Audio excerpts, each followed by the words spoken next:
And the reason is that it is easy to observe. The breath is ever present, and we don't need to make any effort to find it. So the only thing is to pay our attention to it, and it is easy to follow, especially if one has not any disturbing thoughts. It's easy to follow and attain concentration. This meditation has been practiced by the Buddha himself before enlightenment and before his enlightenment, and it was a basis how he started. And later, of course, he practiced vipassana in order to attain enlightenment.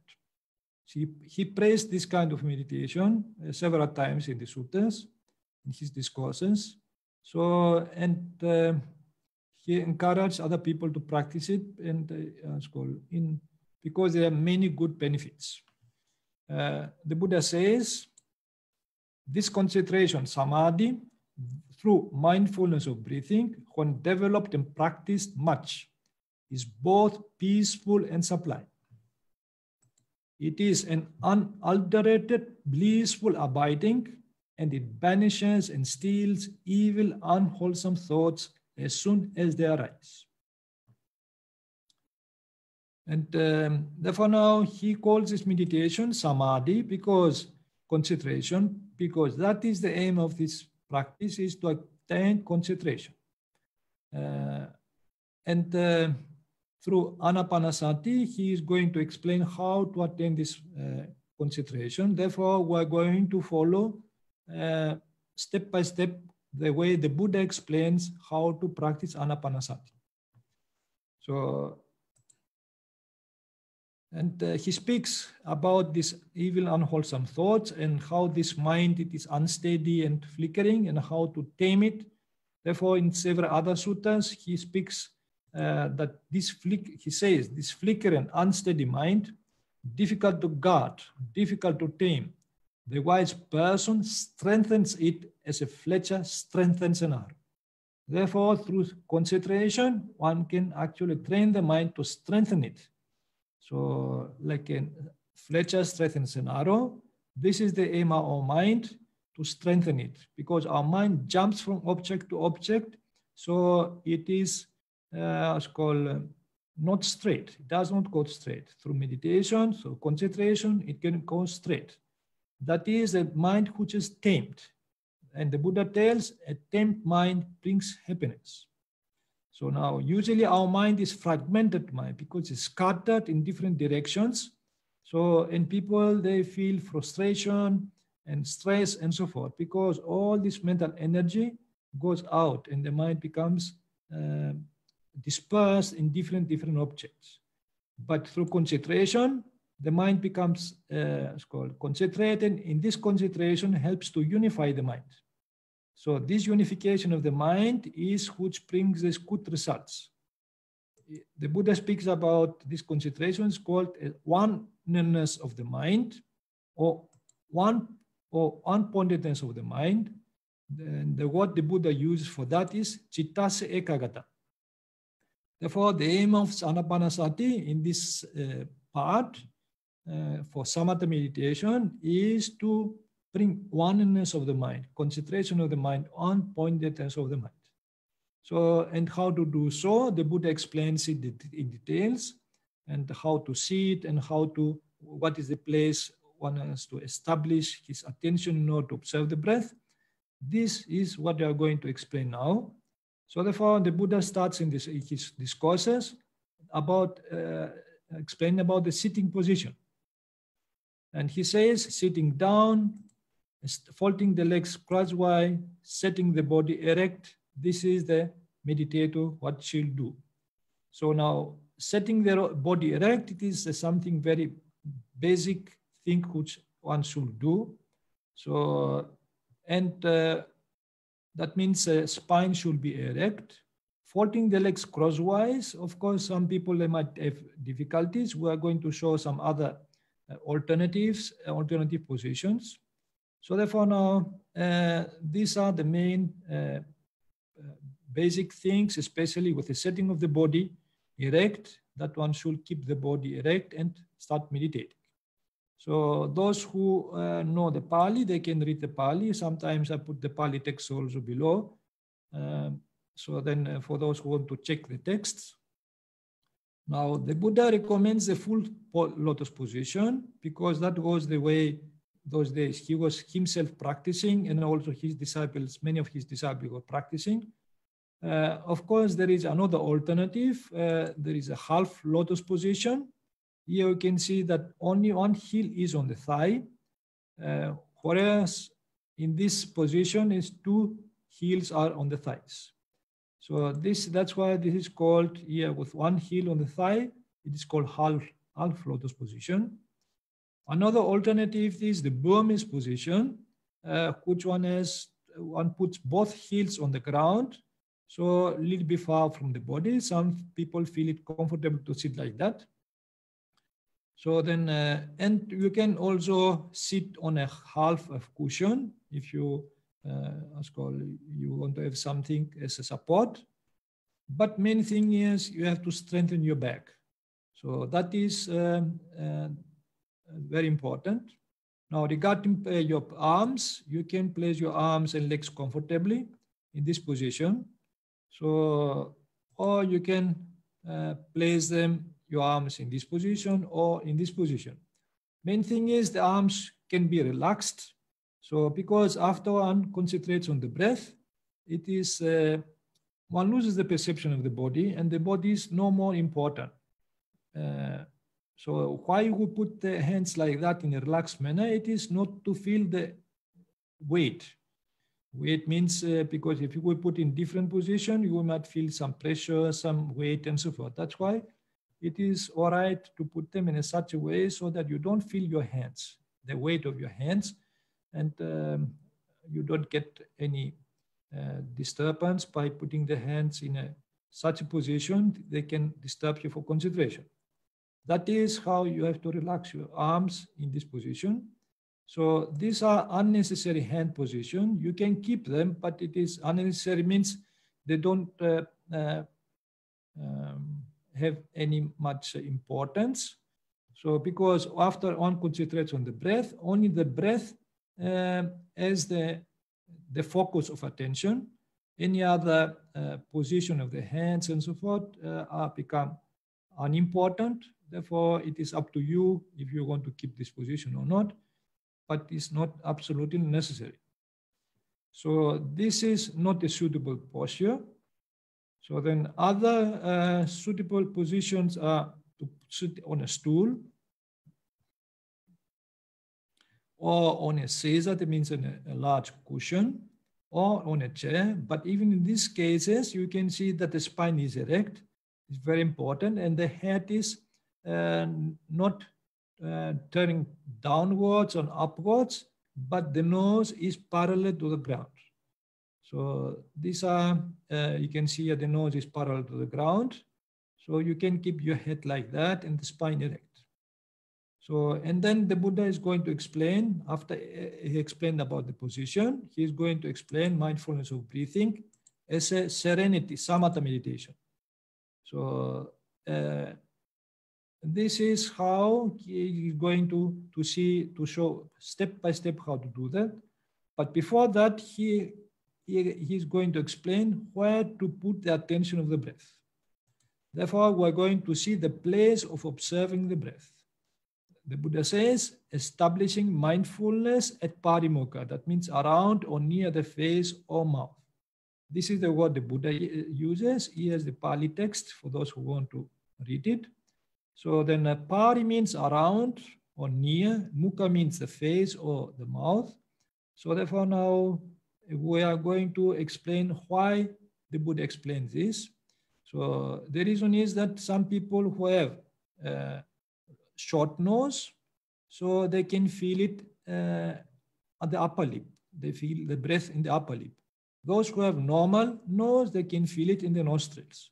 So then he did not specify any place, exact place, but he told around or near the face or mouth. That means this is the area one has to concentrate where the breath strikes the nostrils or the upper lip. So in order to verify regarding this term parimukha, There are other canonical books which explain this. There it says, this mindfulness is established, well established at the nose tip, nasikage, or at the mark of the mouth, which is the upper lip. Hence, it is said establishing mindfulness at Parimukha. Therefore, now this is the tip of the nose, who one has to keep attention to it, or the upper lip. As I told you, the reason is that those who have short nose, they can feel the breath on the upper lip. This is the area.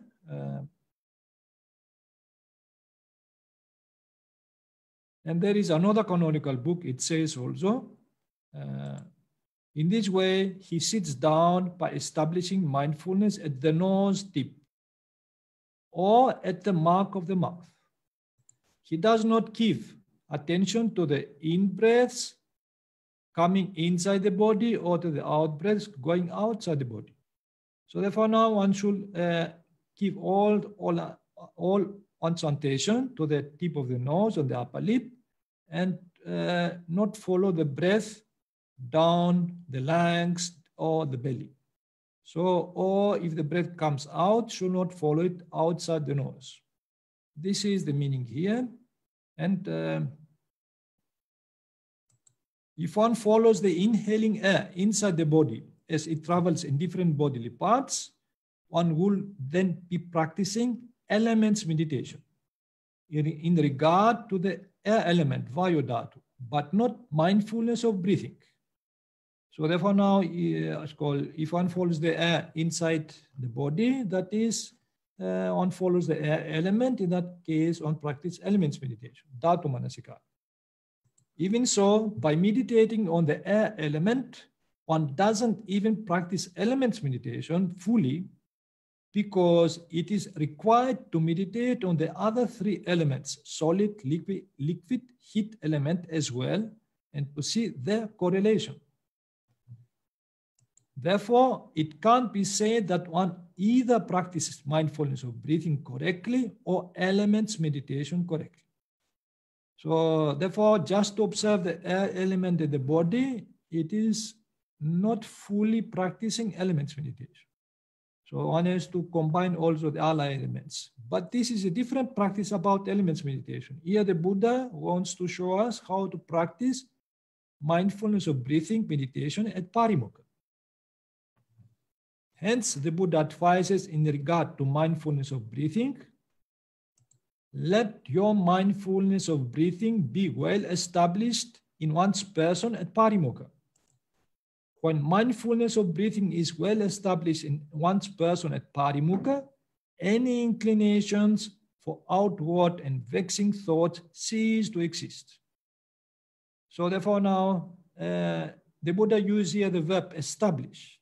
Now the verb establish indicates the placing and fixing of one's mindfulness at Parimukha, implying thus of not moving it either and thither, or onwards and backwards to any other place. The opposite, the opposite of establish is disestablish, displace, change, move, remove, etc., which is not the case in Ānāpānasati Samādhi. Therefore, you establish your mindfulness at the tip of your nose where the air strikes the nostrils, or at the upper lip. So, and then observe the natural flow of your in-breath and out-breath at the nostrils or at the upper lip. So therefore, you have the in-breath and out-breath. So that is the area you have to establish in the nostrils or at the upper lip. Do not give attention to the in-breaths going inside the body or to the out-breaths going outside the body. That is where it is the Buddha explains about the place of observing the breath, where one should establish one's mindfulness. In other meditation, he does not use the word establish, the verb establish, but in this case, he is very particular to use this verb establish. So, and then he gives now the first step, how to observe the breath. Now we know where to establish our attention on mindfulness, and then the Buddha is going to explain how to observe the breath. He says, ever mindful one breathes in, ever mindful one breathes out. So therefore now he tells about in-breath and out-breath, to be mindful. Here's the Pāli text for those who understand Pāli. So therefore now one breathes in mindfulness and breathes out mindfully. So in regarding this, therefore you also ever mindful breathe in, ever mindful breathe out. Do so for about 5 minutes. Therefore for the in-breath, you mentally note in-breath. For the out-breath, you mentally note out-breath. So this is important because you have to use these words in order to remind yourself how to practice what's called mindfulness of breathing. Otherwise, the mind does not know. We usually use these words, in-breath, out-breath, in-breath, out-breath. Whenever we feel the natural flow of the breath, the natural flow of the in-breath and out-breath. For the in-breath, as soon as we feel it, we can tell mentally in-breath. And for the out-breath, as soon as we feel it going out, the air going out, we mentally note out-breath. You can do so for about 5 minutes in order to familiarize the mind, to make the mind familiar, so that the mind should know what it has to pay attention to. So do not use your eyes to pay attention to the breath. So some people, they strain the eyes, they want to see something there, but there is nothing there to see. It is only the air which flows in and out from the nose. So there is no shape, there is no color. So therefore, pay attention to the sensation at the tip of your nose or to the movement of the air. It is only the sensation is there. So this sensation, again, it has no color, it has no shape. So you try to feel the breath. If you can't feel the breath, you at least try to understand the movement of the in-breath and out-breath.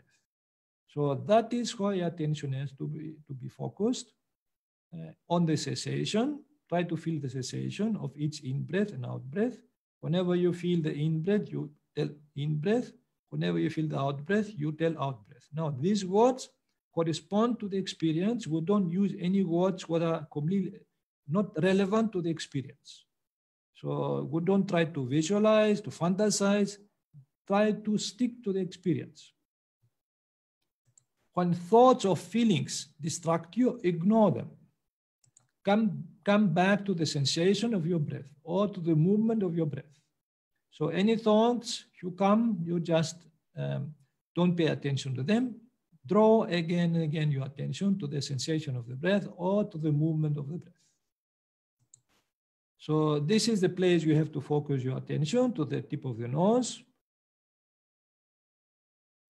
So, and mentally note in breath, out breath.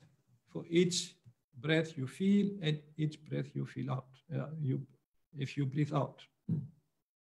That is the first step. You can practice for 5 minutes, in breath, out breath, in breath, out breath, till you become familiar with this practice. So later on, you can skip these words if the mind already knows what to watch. So, and then now the Buddha is going to explain the second step. And the Buddha says, when one breathes in long, one understands I breathe in long. So long breath, long in breath means you have to know, to understand that this is a long in breath. And then he says, when one breathes it out long, one understands I breathe out long. So for long out breath, you understand it is long out breath. Here's a Pāli text for those who understand Pāli.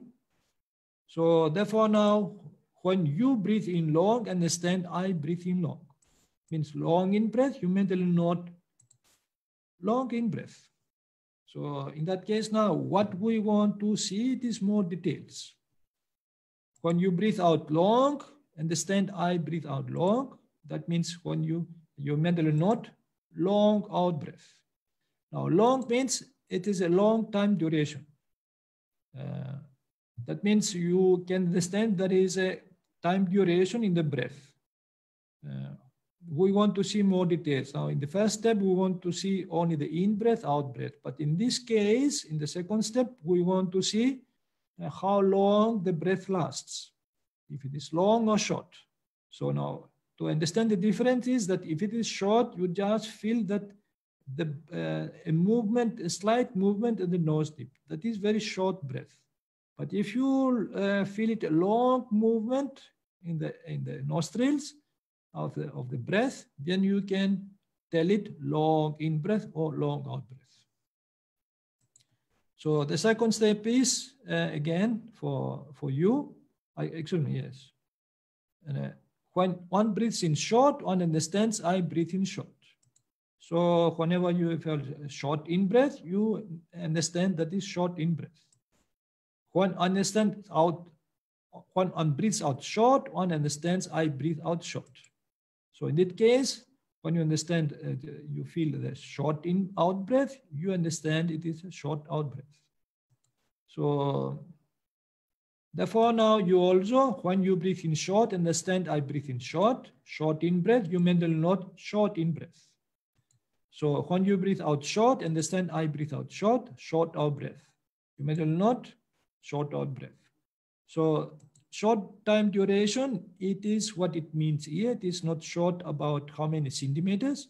It is a time when you just sense or feel the breath very slightly in the nose. This is a very short time.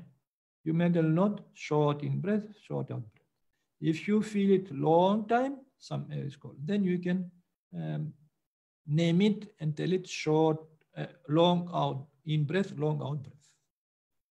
So that is how we're going to, with this second step, we try to see more details, not only just in breath, out breath, but try to understand also the time, how long time this breath starts. We go from the gross observation to the more subtle. We try to see more details. And then the Buddha says about the third step, one trains thus, I shall breathe in experience the whole breath body. So that is, if you feel the whole in breath body, it means the breath as a whole, you mentally note also whole in breath. So, and then he says, and trains thus, I shall breathe out, experience the whole breath body. That is a whole out breath. So now here, the Buddha uses the word which is called body. And in Pāli, it is called kaya. Therefore, because some people, because they misinterpret this, they can't understand what kaya means here, because it translates as body. So they think it is the physical body with bones and flesh, to feel, to experience the whole body of bones and flesh. That is not the case, because in another sutta, the Buddha explains what means kaya in this context. Therefore, we're going to see the meaning of the whole body, what it means, especially the word body, because some people don't know. Therefore, the definition of kaya in this context is given by the Buddha thus. I say that this is a certain body, kaya, among the bodies, namely the in-breath and out-breath. So from this definition the Buddha gave, we understand that the body does not mean here our body with our hands, our legs, our head, our spine, and so forth, and any other parts of the body, except the in-breath and out-breath. So, therefore, Sabba-kā means in this context the whole bodily process of the in-breath and out-breath, and kaya, body, is used in a metaphorical sense. So we understand that the kaya, it is metaphorical, and in English also we tell the body of English literature, the body of water in this country. The body of water means all the rivers and lakes in this country. So, and that does not mean body, any bones and flesh. It means in metaphysical, say, a collection of things. It's a bulk of things, a mass of things. So it is said so because the meditator, now regarding this whole body, what the Buddha says, the whole body, that means the whole bodily process of the in-out breaths. So it is said so because the meditator at this step begins to lose the perception of the physical body and starts to perceive the whole breath as a body, namely as a bulk or mass of air. So if somebody observe the breath again and again, there is a time when the mind achieves some good concentration. He loses the perception of the physical body and only the breath remains in front of him. This breath, it is like a body in the sense that it's like a bulk or a mass of air. So, and then the Buddha tells us to observe the whole process of this in-breath and out-breath, which he calls body. So in this way, you try to experience the whole in-breath at the top of your nose. Whole in-breath and mentally not whole in-breath. So try to experience the whole out-breath at the tip of your nose. Whole out-breath, you mentally not whole out-breath. So therefore now we try to see more details. In the first step, we have seen only in-breath, out-breath, in-breath, out-breath, but we did not pay attention to see the whole breath. We see maybe sometimes the beginning of the breath, sometimes the end of the breath. So, but in this case, we try to see everything from the beginning till the end. Then we can see the whole out breath. So this practice is to go from the more gross in the first step and more details in the second and third step. It is the same, we observe the same breath, but we try to see more details. So now we're going to explain more details about the whole body, breath body. Now whole means you can see the beginning, middle and end of the breath. So at Parimokkha, that is the touching point. So when the breath touches the nostrils, so when the breath starts touching it, that is the beginning. When it continues touching it, that is the middle. When it stops touching it, it's the end. So therefore, you try to see the whole process of the breath from the beginning till the end. Then you can see the whole body. So I will give an example here with a violin player. So if you see the eyes of this violin player, he puts all his attention to the chords and to the bow. That is the touching point when he plays the music. He does not give attention to the upper part of the bow or to the lower part of the bow. So his attention is on the touching point. In the same way, the meditator does not give attention to the air which goes inside the nose. And he does not give attention to the air which goes outside the nose, but gives attention to the touching point and to see the beginning and middle and end of the breath. Now, in order to understand the difference between what means whole breath and part of the breath, we're going to give an example here. So now, if you see only the beginning, you see part of the breath. If you see only the middle, you see part of the breath. If you see only the middle, you see part of the breath. If you see the beginning and middle, you see only part of the breath. If you see the middle and end, you see part of the breath. If you see beginning and end, it's part of the breath. But if you see the beginning, middle, and end, then you can see the whole breath. So in this case, now you try to see the beginning, middle, and end of the breath. So start with beginning, start to feel the beginning, and then and the end of the in-breath. Now, whenever you feel the in-breath, start to see the beginning and end of the in-breath, and mental note beginning, end. So in order to understand the whole in-breath, so this in-breath has a beginning and the end. If you can follow it from the beginning to the end, then you can see the whole of it. But if you see only the beginning, you can see part of it. Or if you see only the end, you can see the end of it. So again, you see part of it. So therefore now you use these words, mentally note, beginning, end of the in-breath. So just these two words are good enough. You don't need to repeat many words, beginning, end. So, and then for the beginning, you can start, see also beginning, end of the out breath also. A mental note, beginning, end of the out breath. If the breath goes out, you also do the same.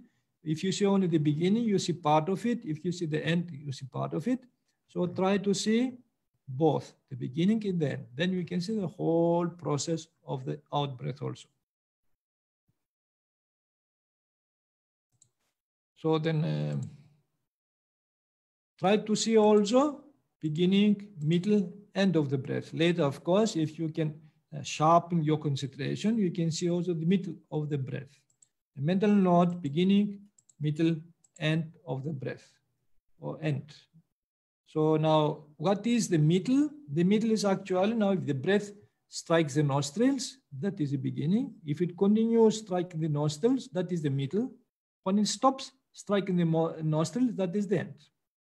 So therefore now we have three reference points. It is easy to concentrate the breath if you do like that, because you have reference point, you know where to concentrate. But if you just tell in breath, out breath, in breath, out breath, in breath, out breath, so it becomes very abstract. Now with this third step, the Buddha wants to show us to be more concrete, more precise, towards the breath in order to attain deeper concentration. So if we lose the mind, if we let the mind loose, so the mind is not going to deepen the concentration. So for the out breath also, beginning, middle, and end, you have to mentally note this for in breath and out breath. You have to use only the three words here. You can see, you can start only with beginning, end, and slowly try to see the beginning, middle, and end of the breath. So try to see also beginning, middle, and end of the out breath. So this is how we try to see more details. It is the same practice, the breath. We all the time observe the breath. In the beginning, in the first step, you tell about 5 minutes in breath, out breath. Then for 2-3 minutes, you can see whether the breath is too long or short. And then the rest of the time, try to observe this third step, whether the breath is called to see the whole breath. That means the beginning, middle, and end of the breath. So that is on practice as well. You don't need to think very much, only to see more details. Now the Buddha gives another step, which is called the fourth step. Here he says, one trains thus, tranquilizing the bodily process of breath, I shall breathe in. One trains thus, tranquilizing the bodily process of breath, I shall breathe out. So here, this means that even though the process of breath may become tranquil, calm, quiet, serene, and relaxing, one should not stop watching it, but continue paying attention to the in and out breath. So therefore, the Buddha tells one should train to do so. Even if the breath becomes calm, one should not stop. One should still continue, as called, watching the breath. Now, one word the Buddha uses here, again, it is kaya, or the bodily process, kaya sankhara. And again, some people, they have doubts, what is the kaya, what is the body here? So in order to clarify that, we can see that is actually the in-breaths and out-breaths. It's not any body, like as we have told, the body with our hands, our head, or any other organs of our body. It is the in and the out breath. We're going to show a sutta, which it is explained very easily. Therefore, now the meaning of the bodily process, kaya sankhara, this definition is given in the suttas thus. Here it says, in breaths and out breaths are a bodily process, kaya sankharo. These states are bodily, are bound up with the body. That is why in breaths and out breaths are a bodily process. Here's the Pāli text and the sutta for those who understand the Pāli. So therefore now kaya sankhara is nothing else. It's the body, in breaths and out breaths. So then it's nothing else. Here again, kaya is meant with in a metaphorical sense. It is the bulk, the whole bulk of the mass of the breath. So we're going to give another reference from another canonical book.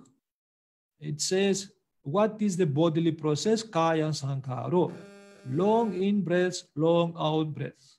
Short in breaths, short out breaths are bodily. These states are bound up with the body. Now, bodily processes, kaya sankhara. So therefore now from these references, we understand that this kaya sankhara, it is nothing else except the breaths, whether it is long or short. This is, we regard this as a body in the sense that is a bulk of the air, which enters the nostrils and comes out of the nostrils. Therefore, one should continue watching the natural process of the in and out breath at parimukha, even though it may become tranquil, calm, quiet, serene, and relaxing. So therefore now, if you feel calm also, you must not be satisfied. Now I've attained this kind of concentration, I should stop. No, no. The Buddha says you have to train yourself and watch your in-breaths again and again. So this is how the practice of mindfulness explained in the suttas. So then, therefore, we basically have 3 steps. The first step is to watch the in-breath and out-breath. That's for about 5 minutes, and use these words, in-breath, out-breath. And then afterwards, we are going for 2-3 minutes to watch more details, whether the breath is long or short. So in that case, you use the words long in-breath, long out-breath, or short in-breath, short out-breath. So, and the third step is to see the whole breath from the beginning till end. Then you can use the words beginning, end, beginning, end, beginning, end for in-out breath. If you go also deeper, you're going to see also the middle. You can see also the middle, beginning, middle, and end of the breath. So now, for those people, for example, who can succeed, that is all right. But for those people who have distracting thoughts, maybe some episode happened in their life, which is very distracting, they feel distressed and their mind is agitated. So they can't concentrate with this method, which is very empirical to experience the breath. There is another method which is called counting method. This is against distracting thoughts and feelings. If such distracting thoughts and feelings occur, you can use this counting method. This is just temporary to calm down the mind. So therefore now, if there are sometimes distracting thoughts or feelings, you may try the following counting method to focus the mind to the breath. Now this counting method I just mentioned for emergency case. That doesn't mean you have to use this all the time. You can use it only if the mind is very agitated and so forth. Then you can't concentrate on the breath. You try for 5 minutes. The mind does not come down. You can use this counting method in order to bring the mind closer to the breath. So, and you should not be confused. Now, I'm telling you this only if for people who have this kind of distracting thoughts. Other people, of course, they can go ahead with the first method the Buddha taught. So now this counting method is simple. It is not complicated. You can learn it very fast. You have to count from 1 to 5, but there is a method here. Now for the in breath, out breath, you mentally note 1. So therefore, in the end of the out breath, you put the number 1. Again, in breath, out breath, you mentally note 2. In breath, out breath, you mentally note 3. And then in breath, out breath, you mentally note 4. Again, in breath, out breath, you mentally note 5. You go up to 5 and again start from 1. So in the end of the out breath, you put the number. So if you miss the number, you forget the number, you again start from 1. So therefore, in summary, this is the method. In breath, out breath, you count mentally note 1. Again, in breath, out breath, you mentally note 2. In breath, out breath, you mentally note 3. In breath, out breath, you mentally note 4. In breath, out breath, you mentally note 5. You go up to 5. If you miss any number, you start from 1.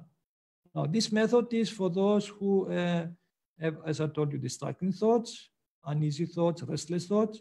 So they can use this because if you miss a number, you understand that your mind is gone, is wandering. So you try to bring it back and remember again the numbers. So in summary again, this is the method. In breath out, breath 1, that is the first round. In breath out, breath 2, that is second round. In breath out, breath 3, that is third round. And in breath out, breath 4 is fourth round. And in breath out, breath 5, it is the fifth round. So although now this method is okay, for some people they can calm down the mind. If however the distracting thoughts or feelings persist and are tough, you may try the following tougher counting method by repeating the same number of the in-breath and out-breath. So this is again for emergency case. You don't need to practice this all the time.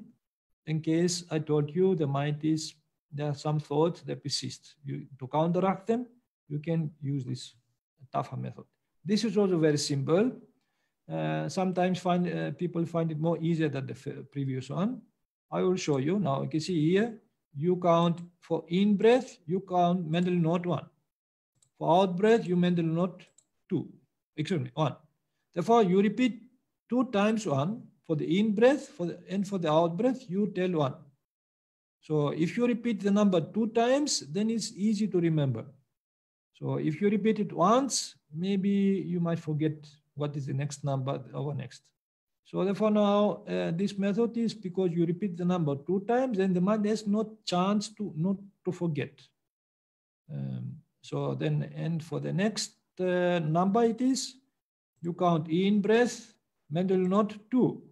Out breath, you mental not 2.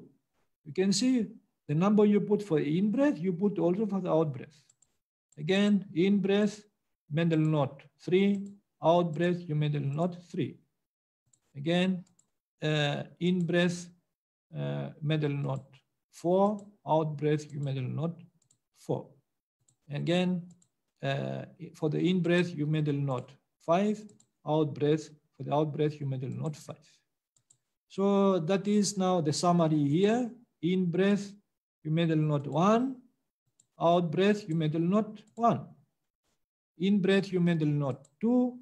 For the out breath, you mental not 2. For the in breath, you mental not 3. For the out breath, you mental not 3. For the in breath, you mental not 4. For the out breath, you mental not 4. For the in breath, you mental not 5. For the out breath, you mental 5. So because you repeat the number 2 times, it's very easy to remember. So if you miss a number, you start again from 1. So that is not for you to confuse you, but it is some people, they find it very easy to concentrate the mind. So because if you miss a number, that means you can catch your mind much easier and bring it back. So now in summary, this method is in breath 1, out breath 1, that is the first round. In breath 2, out breath 2, it is the second round. In breath 3, out breath 3 is third round. In breath 4, out breath 4, it is the fourth round. In breath 5, out breath 5, it is the fifth round. So then you can use this method of counting. When the mind becomes calm, you just go and to the second method, to the first method, which is more empirical. Then you can start from the third step and see the whole breath. Start to observe the whole breath. Because if you see with the whole breath, the beginning, middle, and end of the breath is more, you can see more details and your samadhi can sharpen. So now this counting method, you can see the breath just in a gross way.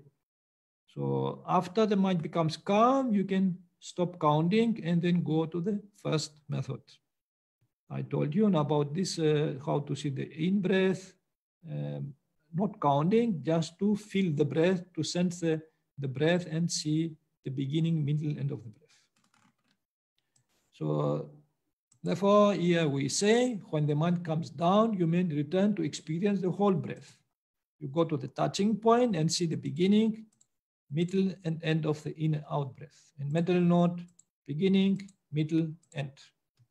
So that is the method regarding this mindfulness of breathing meditation. If one continues so and the concentration increases, the sign of concentration, which is called Samādhi Nimitta, may appear. Now, this nimitta is usually a light which appears in front of oneself, is connected with the breath. So this is called the sign of concentration, Samādhi nimitta. Because some people have doubts whether the Buddha ever used the word nimitta, so I'm just going to briefly show here references where the Buddha used the words. This is Samādhi nimitta and Samatha nimitta. These are the words the Buddha used. And Samādhi nimitta, this word occurs about 25 times in the Sutta Pitaka. You can check if you like, and refers to various samatha and vipassana meditations depending on the context. Samatha nimitta, this word occurs about 11 times in the Sutta Pitaka and refers to samatha meditation. So now here is on Sutta, the Buddha says about samatha nimitta. That is the sign of serenity meditation called samatha nimitta. Frankly, giving careful attention to it is the nutriment for the enlightenment factor of concentration. So according to the commentaries, the sign of serenity, samatha nimitta, is serenity itself as well. Its object, which is the patibhaga nimitta, a counterpart sign. So according to the commentaries, there are three types of nimitta: the preparatory sign, which is called parikama nimitta, acquired sign, ugaha nimitta, and counterpart sign, which is called patibhaga nimitta. Now, meanings of nimitta means sign, a mark, an image, a mental image, a reflective image. We're going to explain what each of these nimitta means. Now, the first is preparatory sign, which is called parikama nimitta. This is what the Buddha taught, establishing mindfulness at parimukha. So now the place of the nostrils or in the upper lip, that is where I has to fix on attention, establish on attention. This is the preparatory sign because you can feel the breath or you can feel the movement of the breath. That is why you start concentrating. If you can't feel the breath, if you can't feel the movement, then there is no any sign there. There is no any indication that the breath goes in and out. But if you feel it, you can feel the movement. So that becomes a preparatory sign how to start practicing, focusing the mind. So after you do so, with these three steps the Buddha taught, how to observe the breath, in and out breaths. So then after some time of deep concentration, when the concentration deepens, the acquired sign will occur, which is called ugaha nimitta. The still unsteady image, which arises when the mind has reached a high degree of concentration. So this image is actually appears as a light, which is connected with the breath. In the beginning may appear like dispersed, but slowly comes closer, and becomes very compact and appears connected with the breath. So then afterwards, the counterpart sign will appear. It is an entirely clear, immovable image arising at a much higher degree of concentration. The same light will become stronger and stronger. So it becomes more transparent and it will cover all the face. Soon after this image arises the stage of access concentration, which is called upachara samadhi. And then this is called when the concentration is reached upachara samadhi. Upachara samadhi, access concentration, is very close to jhana, to full absorption, when the mind is reached full absorption, the high concentration. So therefore now when the meditator continues with meditation, ultimately he can attain the jhana. This is attainment of the first jhana. This is the full absorption when the mind sinks into this light. So that is the time when the meditator has the first experience of first jhana. So in that moment, very blissful feelings arise, and the meditator can attain this again and again. It's called not to stay there longer time. Now the bright sign which appears, the light which appears, varies depending on the meditator. For some, it is a bright light such as the morning star, or a bright ruby, a gemstone, or a bright pearl. For others, it is like a moon or a sun. So the reason is that different people have different perceptions. If they see a light, they perceive it in different ways. I will give an example with a prism. If a white ray of light falls into the prism, then you have a rainbow effect. So, and it depends from the angle you see it. Which angle you can see different colors. So in the same way, some people who have different perception, they can see this light with different colors sometimes. But slowly, the deeper they go, this light becomes more white, and they can attain the third jhana. So the light is the product of intense mental concentration. It is just photons that appear in the meditator's mind due to the condensation of electromagnetic waves that exist in our bodies. So therefore now this is just electromagnetic waves which appear as photons in the meditator's mind. And this light, it is nothing, it is a product of the mind. It is a product of concentration. The mind itself has no light, but it can produce light because we have in the body these electromagnetic waves. Now, if you see in the electromagnetic spectrum, so you can see different colors, and if the waves, if they get condensed, then they can produce different colors. The same way, we have condensation of electromagnetic waves because of mental concentration. When the mental concentration increases, then so these waves become more condensed, and then produce a kind of light which appears in the meditator's mind. So that we have electromagnetic fields in our body, it has been also verified by scientists. Here there is a photograph. Photography is called Kirlian photography. On the human body, you can see that emits electromagnetic waves around. So this is the case also with plants. Plants also have the kind of electromagnetism. So, and what is basically recorded in Kirlian photography are the very natural phenomena in our body, such as pressure, electric grounding, humidity, and temperature.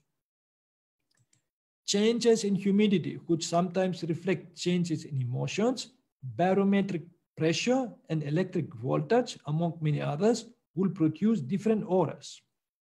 So because there are some misinterpretations regarding this light, we're going to see how people misinterpret it, and especially by some mystics and some other meditators and so forth, they give different interpretation in this light.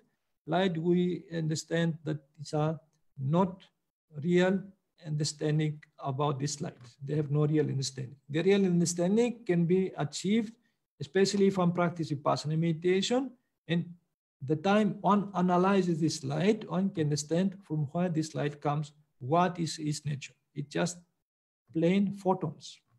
But we're going to give how some people give some interpretation about, which is misinterpretations. They tell that this is the immortal pure light of infinite consciousness. The cosmic light, the cosmic consciousness, the cosmic energy, God's grace, and the union of man with the divine, enlightenment, infinite ego, the soul, the spirit, Brahma or his grace, Bodhisattva or his grace. Therefore, you can may hear different meanings people give about this light, because once one does not have the ability to analyze this light, of course, one has to use one's fantasy and to give the interpretation. So therefore, this light is, if you analyze it, you can see just plain waves of photons which appear in front of meditator's mind. It comes actually to help the meditator, because once this light appears, the meditator is able to see more details about the breath. It's like having a torch in front of oneself, and one can see the breath in a very clear way. So that is why in beginning one should not look at this light, because if one looks to this light, the light disappears. So one understands that once the concentration drops, so then also this light disappears. So therefore now this is depending on the concentration one has developed, is a product of concentration. It's not anything coming from outside, from any divine being, from any supernatural power. It's coming from inside due to the power of concentration. So if one looks to this light disappears. So because the concentration breaks. If you continue with concentration, this light becomes more and more powerful. It comes closer, it can cover your face. So that is why you are called, this blocks the mind, thoughts completely disappear, and only thought on the object of the breath remains, which make the capable the person to attain more deeper concentration and to attain jhana. So because the time is running out, I'm not going to explain many details about this phenomena. So now we have explained up to mindfulness of breathing meditation. But I have to say something, that those people who have some strong emotions, especially negative emotions, that means some episodes happen in their life and they created some very negative emotions like anger, hate, hatred, or maybe fear and jealousy and stress, and they are not able to concentrate on the breath due to these strong emotions, negative emotions. Today we're going also to explain about how to overcome these negative emotions through the meditation of friendliness, which is called metta meditation. So then therefore those who have difficulty practicing Ānāpānasati due to these negative emotions, they can overcome, they can be freed from these emotions, and when the mind becomes calm, they can return to Ānāpānasati. Now, before starting about metta meditation, I want to explain the word metta.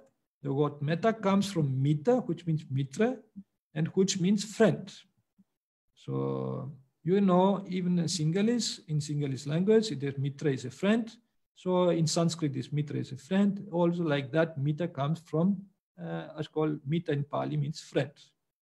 So its real meaning is the disposition of a friend, mitta sabba-kā, that is friendliness.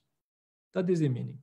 It is a friendly goodwill and wish for the welfare and happiness of all, wishing, may all beings be well and safe, may they be happy. That is from Karaniya-metta Sutta. We can learn this reciting, but now we're going to show how to practice it, not just recitation. Recitation is one thing, meditation is another thing. So through metta meditation, anger can be abandoned by this development of friendliness. Hence, the Buddha says, this is the escape from anger, ill will, hate, vyapada, the liberation of the mind by friendliness. This is called Mettā Cetta Vimutti. This liberation is from anger, from ill will, from hate, from hatred. And the Buddha says again, cultivate the metta, the meditation of friendliness. For cultivating the meditation of friendliness, anger disappears. Again, he says, this is the liberation of the mind by friendliness. Frequently giving wise attention to it, this is the denourishing of the arising of anger that has not yet arisen, and of the increase and strengthening of anger that has already arisen. So one more thing we want to explain regarding the etymology of metta. So sometimes metta is translated as love, and we're going to see that it does not mean love. Therefore, metta is not love. So the Pali word for love is prema and piya. In Sanskrit, it's called prem and priya. And in Hindi, it is prem and piyar. In Sinhalese, also prema. So therefore now, if you want to learn Hindi, how to tell love in Hindi, here is a class. Learn Hindi, how to say love in Hindi. It is said piyar or prem. So these are the words Indians use. Both words are come from the ancient languages, which is Pāli and Sanskrit. In this way, you must understand that this metta is nothing to do with love. Love implies a strong emotion of affection and attachment, which in turn can bring sorrow and fear if that love is not fulfilled. That's why the Buddha says, from love, pema, piya, springs sorrow. From love springs fear. For him who is wholly free from love, there is no sorrow, whence then fear. The same he says about craving, tanha, the origin of existential suffering, dukkha samudaya, making it to understand that love is a form of craving and attachment. Thus he states, from craving springs sorrow, from craving springs fear. For him who is wholly free from craving, there is no sorrow, whence then fear. However, instead of love, the Buddha urges his disciples to develop other noble qualities towards oneself and others, which he calls metta, and which literally means friendliness, or a friendly disposition, and also karuna, compassion, mudita, sympathetic joy, and upekkha, equanimity.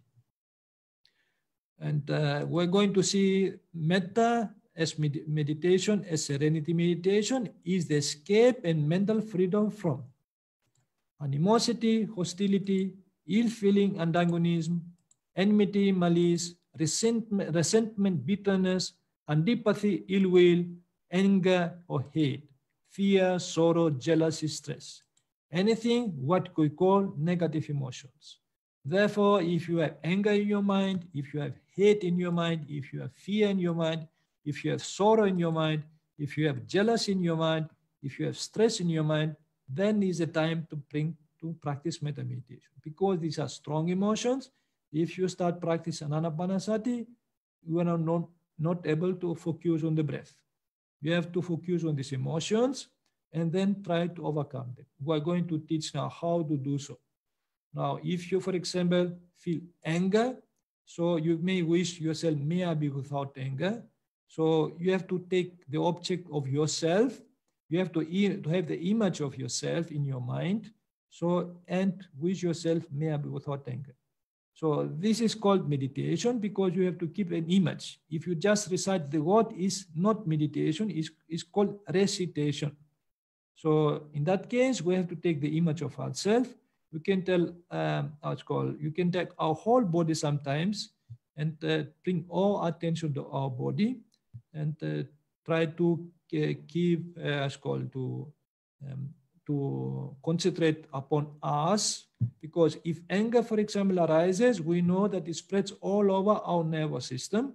So if you feel some tensions in different parts of the body, you can go also to these parts of the body.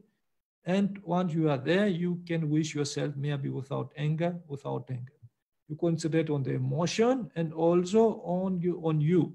You throw all your attention to your body. So, and you wish yourself, may I be without anger. So if memories come from the past, when you remember that you felt angry with somebody, with some situation, you can take again yourself as an object and wish yourself, may I be without anger, without anger. Either in the present moment or in past moment, whenever you see yourself, take yourself as an object and wish yourself, may I be without anger. So in that case now, by wishing so, it means, may I be free from anger. This is the meaning, to get freedom from anger. Don't try to fight with this anger. Don't try to suppress it. Just to acknowledge it, to recognize it, to identify this anger in oneself, and wish, may I be without anger. In that case, what we do it is, we withdraw our mind from anger. We take it away from anger, and wish, may I be without this anger. We don't give the fuel for this anger to continue. Without fuel, this anger subsides and goes away. But if we get entangled with them, we get involved with it, then this anger gets more fuel and it continues. So therefore now what we do here, we just take away our mind, withdraw our mind, and wish, may I be without it. So by doing so, who don't give the fuel for this anger to continue, and it drops. So therefore, this this kind of practice is not to suppress or to fight anything. It's just to withdraw our mind from this dangerous emotion, which is called anger. So if you feel hate, you can wish maybe without hate. Hate is a more increased degree of anger. So if you feel fear, you can wish maybe without fear. If you feel sorrow, you can wish maybe without sorrow. If you feel jealousy, you can wish maybe without jealousy. If you feel stress, you can wish yourself maybe without stress. These are the most common negative emotions which people feel, and they know that in that moment they lose their temper, they lose the peace of mind, and that is a time when you can practice metta meditation to overcome them. The way I told you, by throwing your attention to yourself and wish yourself maybe without this emotion, negative emotion. You can tell it in your own language. You can tell it in the way you understand it. But first, you have to identify what is this emotion which disturbs the mind. So then after this emotion goes away, because if you practice after 10, 15 minutes or maybe 20 minutes, these emotions usually goes away. So, and then if the mind becomes calm, you can also wish, may I be happy. So this is a word which includes many positive emotions, because this is what most people wish in their life. I don't know if you know somebody who gets up in the morning and wishes, may I be unhappy. So most of the people subconsciously, they wish to be happy, because this happiness is what most people want in life. Whether they want it in this way, the other way, but subconsciously they want to have to be happy. They don't have, and happiness means without problems, without worries, without any troubles. So to have this kind of fulfillment inside one's own mind, this peace of mind and fulfillment. That is something happiness. Some people, they wish for it. So, and this is something which has very positive meanings. That's why in that case now the Buddha used this word happy, to be happy for oneself and for others many times in the suttas. And if you repeat it again and again, you try to arouse very positive emotions. So therefore now this metta meditation, from the other side, from one side, we try to overcome these negative emotions. And when these emotions go away, we try to arouse positive emotions by telling, may I be happy. In this case, you also concentrate, put your attention about yourself. So take yourself as an object and wish yourself, may I be happy. Either in present moment, or if memories come, you remember yourself how you have been happy with friends, with relatives, with any other people together. So if such memories come, again, you take yourself as an object and you wish yourself, may I be happy. Now, these positive emotions are very important, because if the mind feels a kind of very happy and peaceful and so forth, it's easy to concentrate. So we use this kind of metta meditation also for the achievement of concentration. But if the mind is distracted and so forth, it's difficult to concentrate. So these positive emotions actually help the mind for concentration. And this happiness is not a material happiness on feels. It's like, you can tell it's spiritual, mental happiness, which makes the mind calm and peaceful. And then one feels very easy to concentrate the mind, even practice Ānāpānasati in much easy way, or to have a very other, if one wants to increase metta meditation, one can attain even higher concentration. Actually, with metta meditation, one can attain up to 3 jhanas. So with Ānāpānasati, one can get in 4 jhanas, but it is quite a strong meditation, called even metta, which produce a very strong concentration. So now, the time, if you wish yourself, may I be happy again and again. So if you feel this fulfillment inside you, satisfaction of happiness, then you can share this happiness with other people by wishing, may he or she be happy. If other people come in your mind, friends, relatives, parents, whoever comes in your mind, you remember, you can wish other people to be happy. So thus you can share this happiness with others, and you can see that actually this is also good effect if you share this happiness. It's like taking a tennis ball. If you throw it on the wall, it will come back to you. So in the same way, if you wish other people to be happy, you also feel happiness. So this can increase your concentration deeper and deeper. So I told you this and so forth in a brief way for those who have this kind of strong emotions with this anger and hate and so forth. So they can practice metta meditation. If the mind is calm, so they can return to Ānāpānasati.